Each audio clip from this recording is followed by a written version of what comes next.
Good morning and welcome to day 3 of our 30-day challenge. And today is all about resisting and what resistance actually reveals in us. Because what you often resist is actually the thing that contains the lesson that you need. And I want you to think about that. The thing that you resist is actually what you need. We tend to spend a lot of our lives trying to avoid discomfort, uncertainty, difficult conversations, difficult people, rejection, criticism, failure, all these things that we call bad things. And some of these things are actually things that will help us in our next area of growth. And I want you to think about it for a second. God created us in infinite wisdom and decided that God would allow certain people in our lives. Well, first of all, when God created us, God made each and every one of us different for a reason. And so if you encounter somebody who's different, who has a different personality, that person is just your teacher. In fact, everyone is a teacher. Some people will teach you patience. Some people will teach you humility. Some people will remind you about things that you do have or you don't have. And some people will be mirrors. So today is not to eliminate these people or to eliminate these circumstances or to eliminate the resistance. It's just to observe it, to notice it, to see the areas in our lives where the resistance comes up. And I'll give you some examples of what resistance might look like in your life. Well, I'll give you some examples of what resistance has looked like in my life. So the biggest form of resistance for me is irritation. I come in contact with a lot of people and I try to stay to myself just because I don't want to be irritated by someone, what they said, their reaction. And what that irritation is an internal discomfort because they're not the way that I want them to be. And so the resistance is actually preventing you from working on something inside of you. When you're dealing with someone who is aggressive, that's a chance to learn patience. Another form of resistance is procrastination. When you don't want to do something because you don't feel like it. Or avoiding a difficult conversation. Or arguing with reality. Or just needing things to happen according to your own timeline. So resistance is when your mind is saying, this shouldn't be happening. And the opposite of that is allowing. And allowing says, okay, this is happening. Now, what is life trying to show me? So every time we feel resistance today, let's ask ourselves, what am I protecting? Who am I protecting? Because that's what it comes down to. The mind associates these events as unsafe, and so it goes into protection mode. But it's really just uncertain. But the mind is trying to protect something, an identity, an expectation, a preference, a fear, or a belief. It could be a belief about anything. And we see it when somebody says something that's different than what we believe. I believe Jesus was a man. Somebody comes and says, well, I think Jesus was a woman. And they argue about it. And a part of you feels like they're attacking your identity and you want to fight with them. But allowing just says, okay, if that's your belief, cool. And sometimes I notice the resistance itself is actually more painful than the actual situation. So in business, a customer decided that they weren't going to purchase one of our vehicles.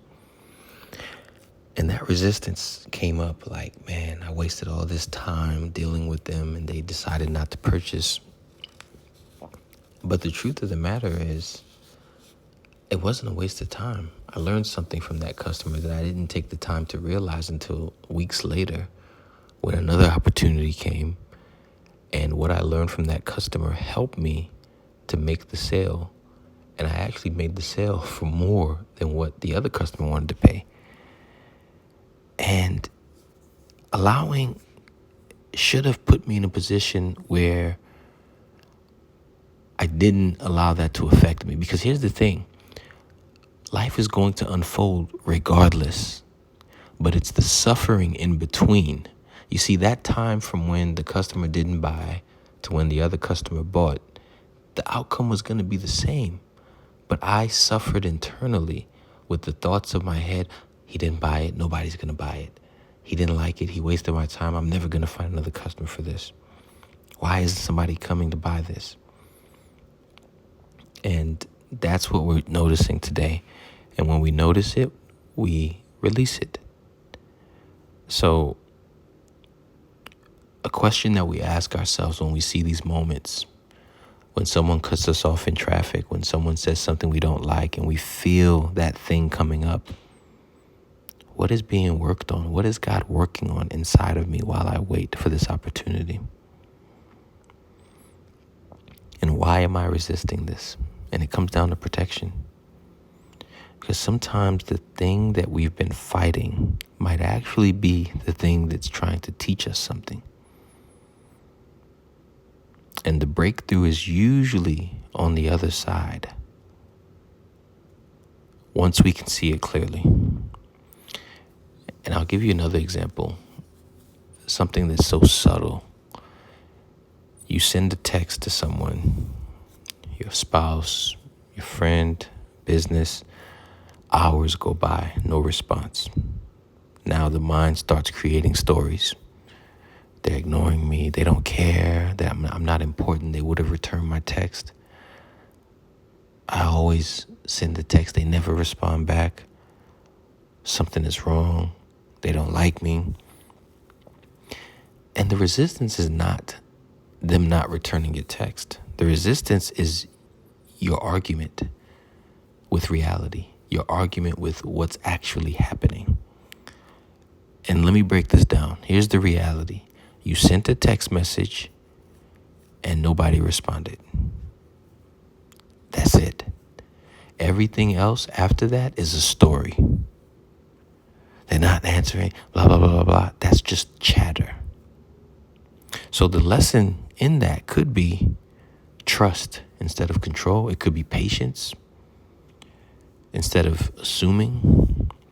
It could be stop trying to mind read. Or it could be maybe you're insecure. You don't need constant reassurance. And then when the reply finally comes, they were just in a meeting or helping a family member or driving or just overwhelmed and they put their phone on Do Not Disturb. Nothing was wrong except the story you told in your head. And here's an example that's personal for me. You come home to a dirty house, dishes in the sink, everywhere is just filthy. And resistance is saying, man, they should have cleaned up this house. Why is this place always dirty? They don't respect me. But allowing doesn't mean that you like the situation, doesn't mean that you appreciate it. It just means that you accept the reality. The house is dirty. There are dishes in the sink. And then you can respond from a place of dignity and consciousness versus emotionally. And you might ask, why does this bother me so much? What part of me is irritated by this? And it might be, yes, feeling unappreciated, wanting control over your environment, having expectations that have been unspoken.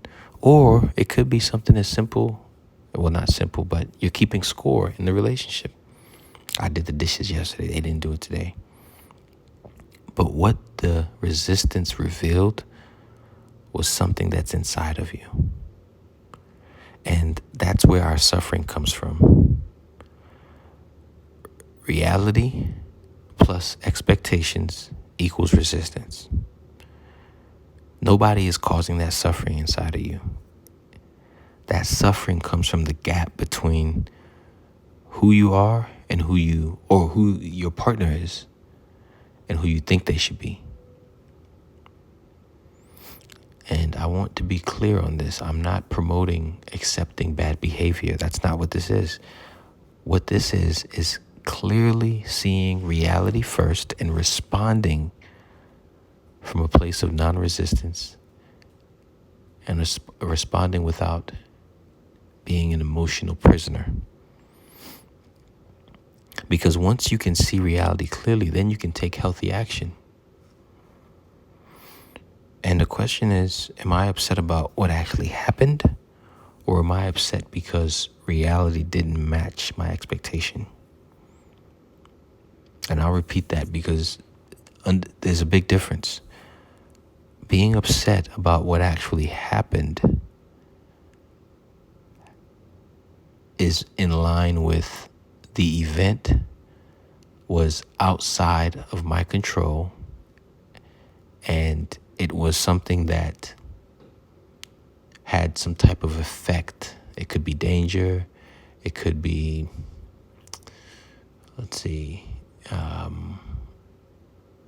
mainly danger.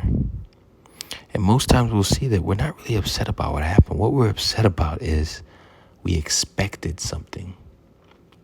And I'll tell you why. If you had visitors that day and it wasn't your spouse and it was somebody that you just met, you probably wouldn't be as upset about what happened. But I notice we tend to be more upset when the person, the offender, is familiar. We tend to give more grace to strangers, more grace to people who we don't see as often. How come? How come we respect outsiders? We respect people that we're not as close to. We give them more opportunity than those that we see every day. But think about that. Today is a day of observing the resistance. Have a great day.